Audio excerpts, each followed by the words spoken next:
Here's Brodie Brazil. Hey, Jeff, to prove it's really you, can you just repeat after me? Here's Brodie Brazil. Here's Brodie Brazil. It's definitely. I think the one you have is a little higher, so I'll go, here's Brodie Brazil. You were a little bit younger when you did that one, right? We were just talking about that. I'm trying to cue it up here. Here we go. Broadcasting live and worldwide. Here's Brodie Brazil. Broadcasting live and worldwide. There you go. Here's Brodie Brazil. So many people who watch this channel have been asking, especially lately, like, who is that guy? Why do all your videos start like that? I don't know. For me, it's a really professional, clean start. You're a voiceover guy. You've done this for a very long time. We'll talk about all the different work you've done. But I don't think people believed it until now I could bring you on. So I just want to say thank you, first off, for helping me kind of like brand the channel, even though you had no idea this was happening.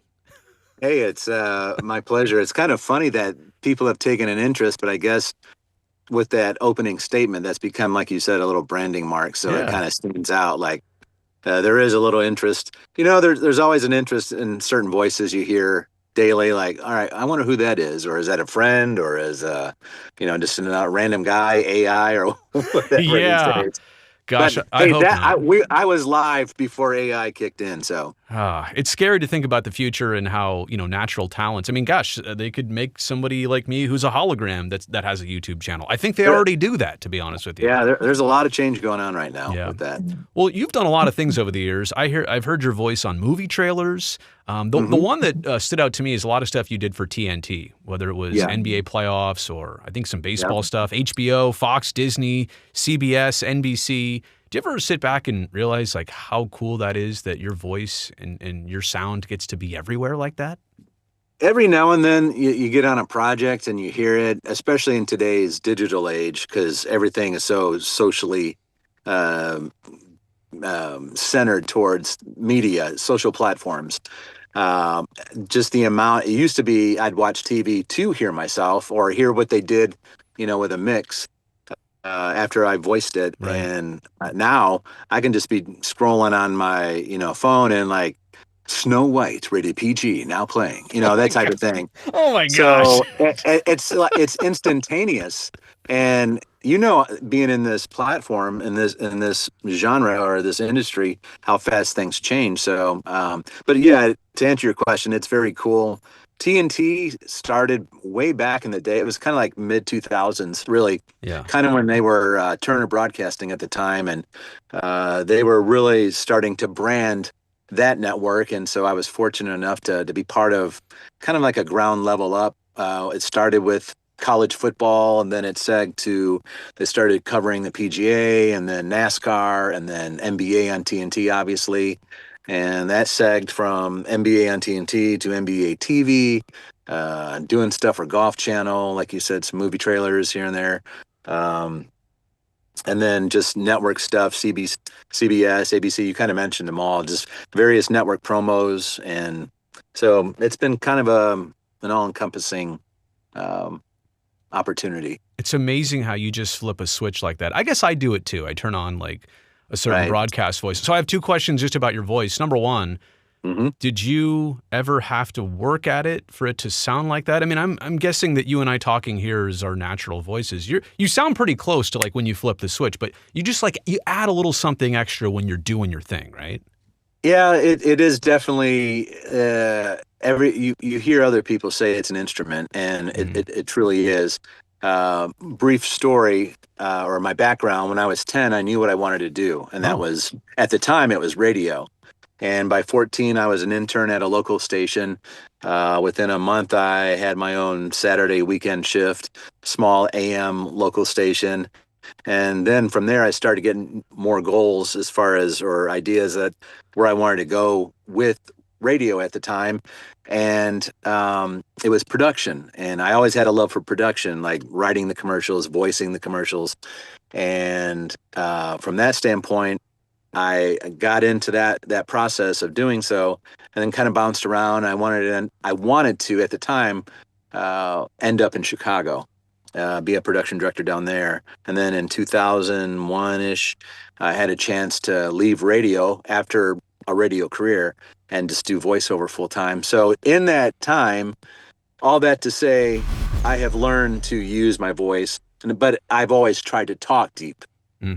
Like during that time, I was always, I guess working, as you say, the instrument, and I've just learned to be able to go from here to now, and just kind of, vary whatever is needed.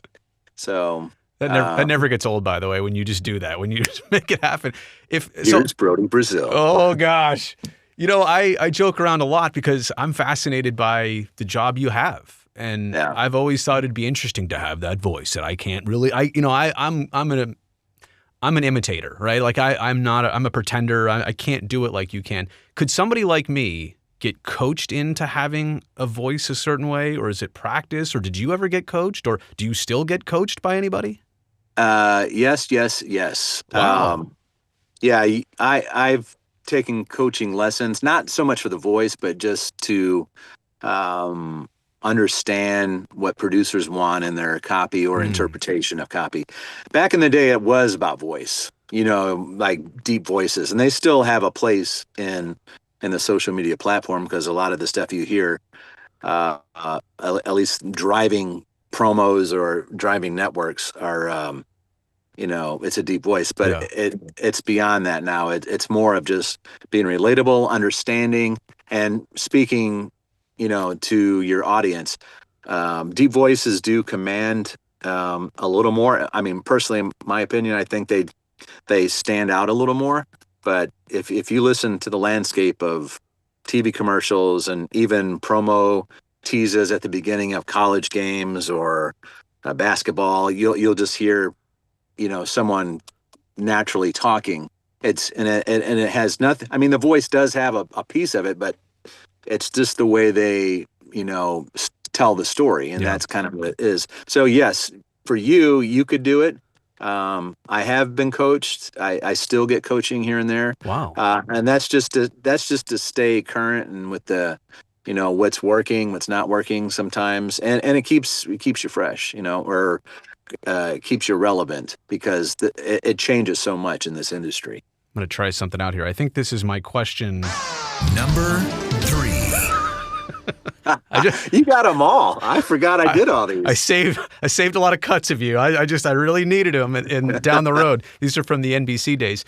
So your voice. We have to update those, by the way. I feel like I got a small budget. I don't know what you want to negotiate, but I feel like I already owe you, to be quite honest. You have your voice, which is the main instrument, but I think your mic is a big deal. Your studio, which I think you're at home. Maybe you could tell me where you're at right now and your processing. I'm an audio geek, as you can tell. I mean, I'm a Neumann guy, Universal Audio. Can you tell me a little bit of the secret sauce about the tools you use? Yeah, in fact, I see your little VU meters blinking back there. This stuff doesn't do anything, but to be honest with you, this is all for show. That's where the flux capacitor is. So. The good stuff. Let me see if I can how I can do this here. The good stuff is actually. Oh, wow. So Look this at is you. Well, you've come a long way. Yeah. This is what a one-man operation looks like. But the Universal Audio here is doing all the hard work.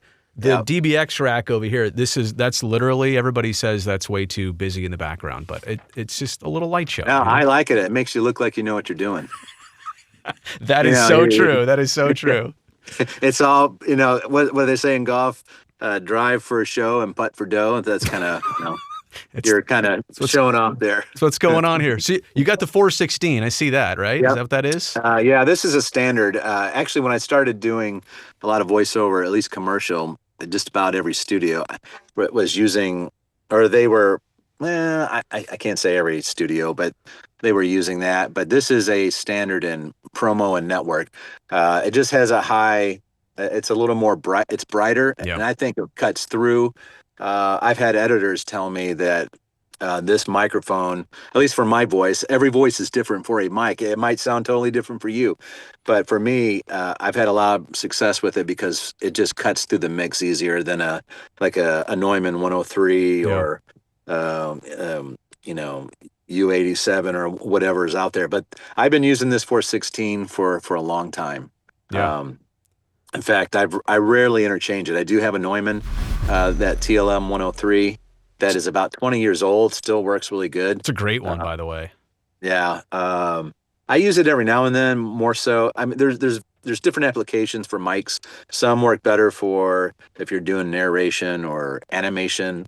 But for all the stuff that I do, this it's on this, and then this goes into an Avalon 737 mic pre.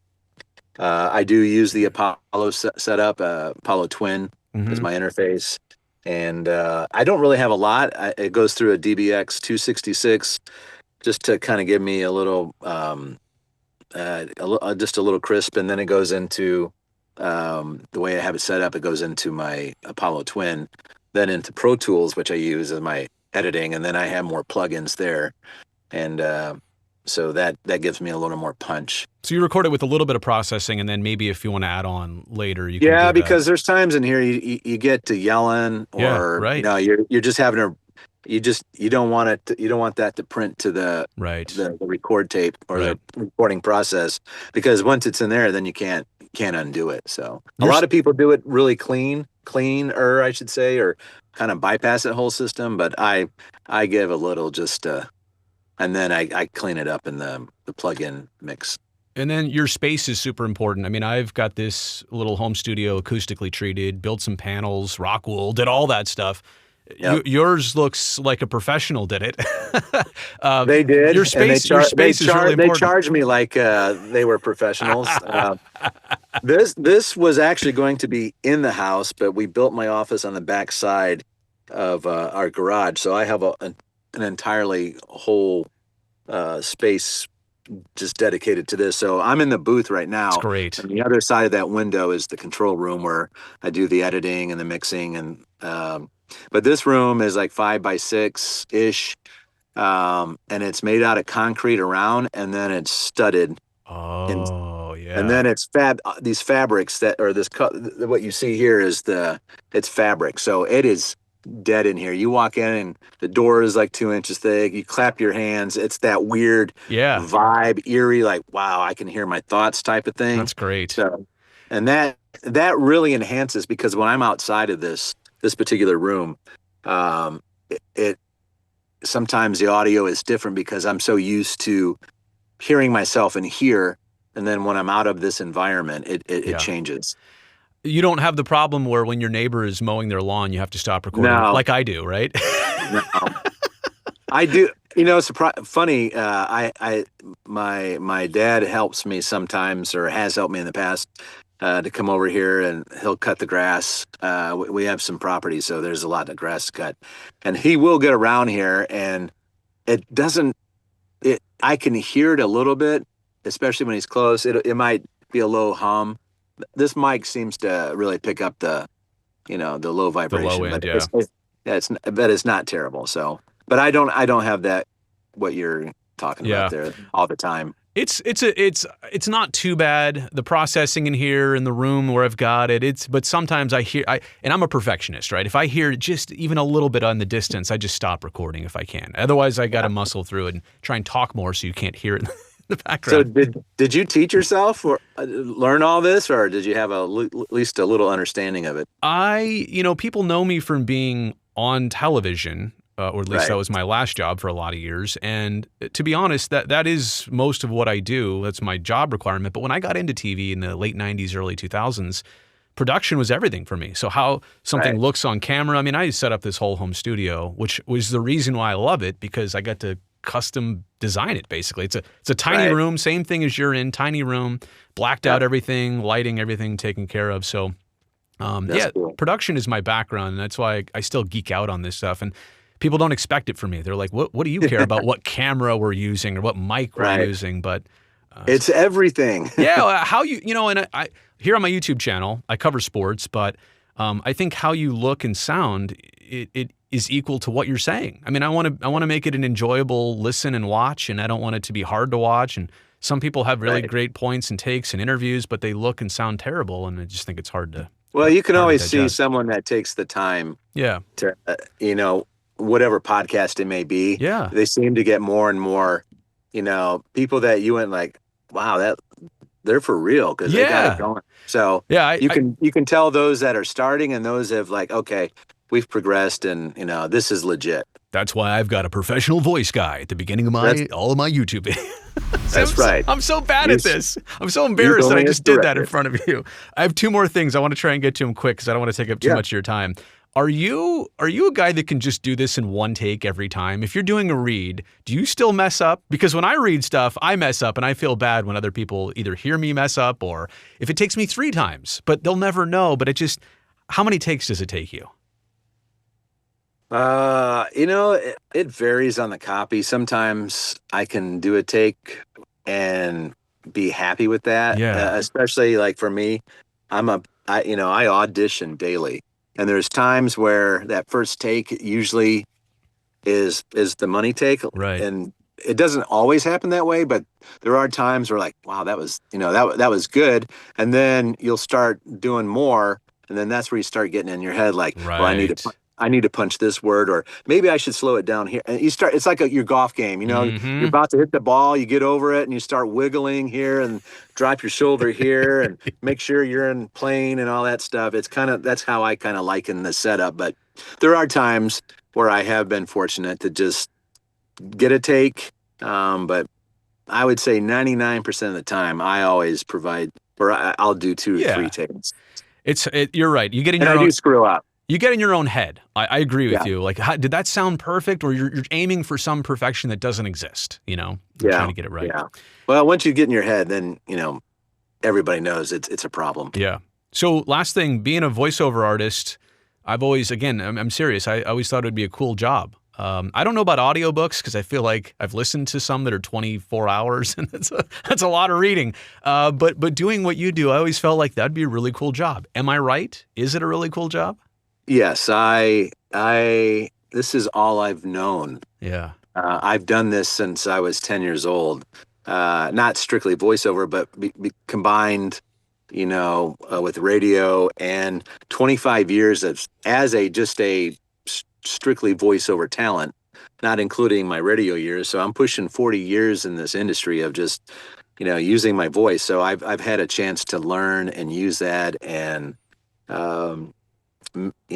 brand many networks and movie trailer campaigns. So it has definitely been a ride, and it's afforded me to be able to be home with my family and see my kids. Not everybody has that opportunity, but I've been grateful to do that and or been able to do so. And so, I love it. Plus, you get to star on some jackass's YouTube channel as the opening voice. Nah, I wouldn't say that. It's so neat that we were able to connect. Yeah, thank you very much for your time, and I'll end it with this. As this channel, I'm pretty excited. I think in this year it's going to get to 100,000 subscribers, and so maybe now that I've got a little bit of a budget to work with, I want to be a Jeff Collins customer. Come on, people. Spread the news about Brodie, Brazil. Wait, can you say that? I'm going to need to hit record. No, just kidding. Hey, everybody. Spread the news about Brodie, Brazil. I don't know what I want more, like how many more things I can get you to say. But when I figure it out and when I get some monetization going here, I'm gonna come back to you. So I really appreciate this. It's been, and if I can ever do anything for you, you just let me know. I owe you one now, so thank you very much. I need to update my podcast, or not podcast, but my video game. So maybe I'll be calling you. I appreciate it, Jeff. Thank you very much. All right, nice to see you.